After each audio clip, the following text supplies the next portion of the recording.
अमित ठाकरे नवी मुंबईच्या दौऱ्यावर आहेत। नेरूळमधून बाईक रॅलीला सुरुवात होणार आहे। अमित ठाकरे सदस्य नोंदणी स्टॉलला भेट सुद्धा देतील, तर अमित ठाकरे विद्यार्थ्यांशी संवादही साधतील।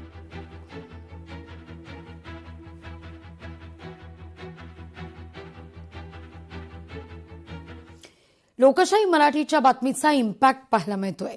जुहू चौपाटीवर कचरा साफ करण्याचं काम वेगानं सुरू आहे।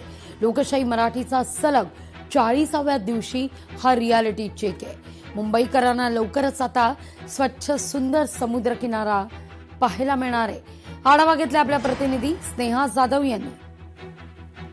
लोकशाही मराठीकडून दररोज जुहू चौपाटीचा रियालिटी चेक करण्यात येतोय। आजचा 40वा दिवस आहे।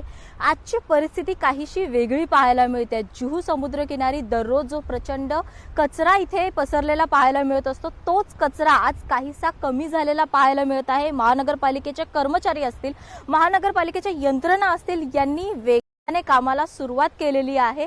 याच जुहूच्या प्रसिद्ध अशा समुद्रकिनारी प्रचंड कचऱ्याचं साम्राज्य पाहायला मिळत होतं। दररोज या ठिकाणी प्रचंड कचरा होता, परंतु आज हाच कचरा काहीसा कमी झालेला पाहायला मिळतोय।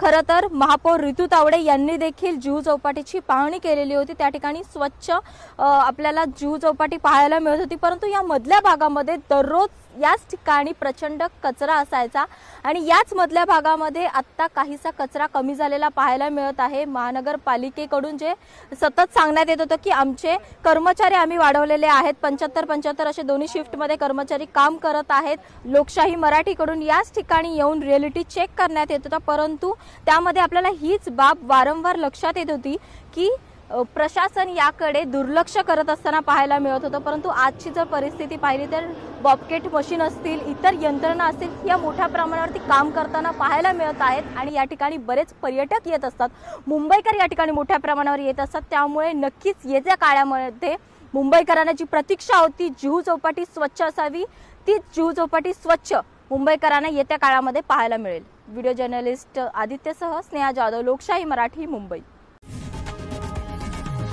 लोकशाही मराठी ऐका, पहा, जागरूक रहा।